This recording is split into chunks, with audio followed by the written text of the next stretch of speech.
I'm Phoebe McKinney and this is my dissertation proposal. So my topic is based around the 1968 anti-Semitic governmental campaign from Poland, and I formulated a question about this topic, and it is: how did the British and Polish press portray the anti-Semitic governmental campaign in Poland in 1968, and how does this compare with the Polish Jews' first-hand experiences?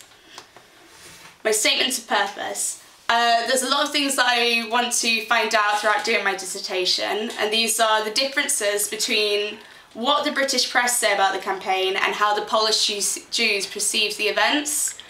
I want to find out whether the British press had any alternative motives or interests when writing their articles. I'd like to find out how Polish Jews' experiences compare with the secondary literature and whether there are any similarities or differences. And also the historiographical fields that my topic is under it's a combination of Jewish history and political history. So in my dissertation there's a lot of questions that I want to answer, and my main aim is to reflect the different perspectives of people who are involved in the campaign. I want to find out how the Jews in Poland were affected by the anti-Zionist campaign. I want to find out how the Polish government documents translated their aims of the campaign. I'd like to find out how the British press portrayed the campaign and its effects, as well as finding out how the Polish press portrayed the campaign and its effects.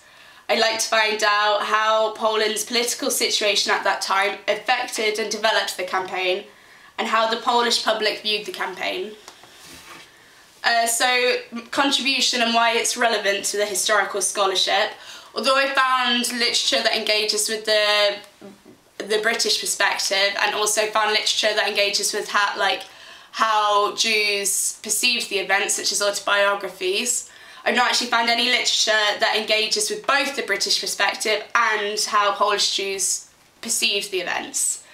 So, through doing my dissertation, I'd like to change the understanding of the 1968 events and its perspectives, and that I will do through conducting interviews and bringing in new original perspectives of the event.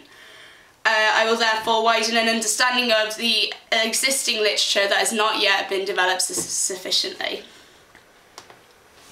My methods and working hypothesis of research. I'm going to first of all research secondary literature so that I can get a background on the events and understand, for when I'm going to conduct my interviews, understand how, what areas are more sensitive and what questions I should ask. I also, through doing research on secondary literature, find out how Jews are affected and how the secondary source arguments have evolved over time. I will then look at primary documents, and these will include interviews, newspapers, government documents, autobiographies, and I will find out through these how the Jews were affected.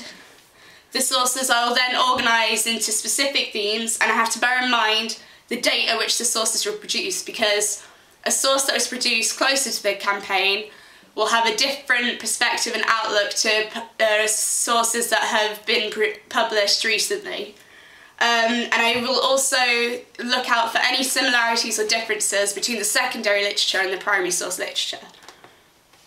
Okay, through the secondary literature I'm going to look at literature that has an argument in it, and look at the arguments between each source and see the questions that they've raised, and compare these questions and arguments with what I have found through the primary sources.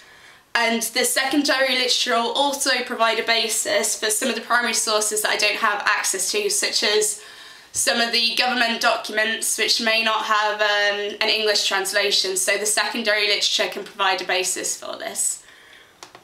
The primary sources, I'm going to look at autobiographies, newspaper articles from newspapers like The Times, The Guardian, The Economist, The Observer, and I will need to look at, bear in mind that how The Times and The Guardian differ because of their political outlooks.